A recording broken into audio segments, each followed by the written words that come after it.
نزار 23 jir ahay waxaan ka imaaday dalka Norway soo barbaaray haddana waxaa ka tirsanaa ciidanka booliiska Soomaaliyeed weliga waa jeclaan ciidanka inaan ku biiro oo yacni ciidan noqdo qof askari ah oo shaqaysta markaas bariis wato waagaan yaraa markaas xataa laakiin muslimin Soomaaliya inta aad ciidanka Soomaaliyeed ku biiraysaa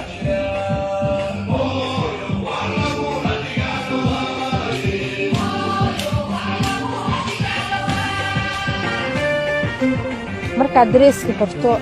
waxaa dareemaa mas'uuliyad weyn waxaa dareemaa awood iyo dhiiranaan iyo sharaf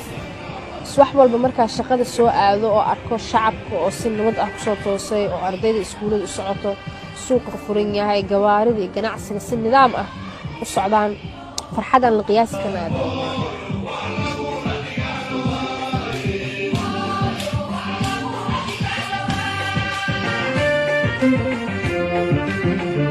waxba kana dumarka wax walba waxba kana dhagax xalqaadaadi ahaleed iyo dabaq la jibinaadi ahaleed mid la dhisaadi ahaleed iyo qori la qaadaadi ahaleed laf dhabarka wadankaanitin waa dumarka tirada waa soo ziyaadaysaa oo ciidanka booliska dumarka ah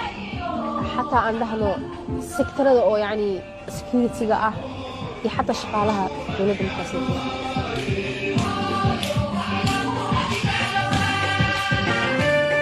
dhalinyarada